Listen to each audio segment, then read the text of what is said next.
ಎಲ್ಲರಿಗೂ ಜೈ ಜಿನೇಂದ್ರ. ತ್ಯಾಗದ ಸರ್ವೋತ್ಕೃಷ್ಟ ಸಾಧನೆಯೇ ಜೈನರ ದಿಗಂಬರತ್ವ. ನಿಸರ್ಗದ ನೈಜ ಧರ್ಮ. ದಶ ದಿಕ್ಕುಗಳನ್ನು ಯಾರು ಅಂಬರ ಮಾಡಿಕೊಂಡಿರುವರೋ ಅವರೇ ದಿಗಂಬರ ಯತಿಗಳು.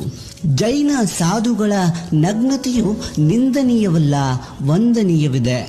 ಶ್ರೀ ಕ್ಷೇತ್ರ ಭದ್ರಗಿರಿಯಲ್ಲಿ ಇಂದು 4 ದಿನಗಳ ಉಪವಾಸದ ನಂತರ ಆಚಾರ್ಯ ಶ್ರೀ 108 ಮುನಿ ಕುಲರತ್ನಭೂಷಣ ಮಹಾರಾಜರು ಆಹಾರಕ್ಕೆ ಹೊರಟ ಆ ಭವ್ಯ ದಿವ್ಯ ಕ್ಷಣ. ರೈತ ಹಂಬಲಕ್ಕೆ ಬೆಂಬಲ ಸಿಕ್ಕಾಗ ರೈತ ವರ್ಗಕ್ಕೆ ಮಾತ್ರವಲ್ಲದೆ ಕಬ್ಬಿನ ಬೆಳೆಗೂ ಸಹ ಆನಂದವೋ ಆನಂದ.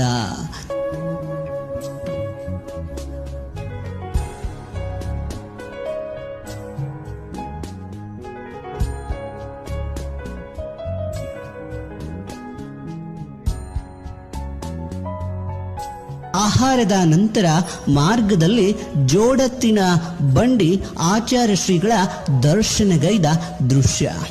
ರೈತರಿಗಾಗಿಯೇ ಗುರುಗಳು, ಗುರುಗಳಿಗಾಗಿಯೇ ರೈತರ ಆಹಾರ, ದಾನ, ಧರ್ಮ.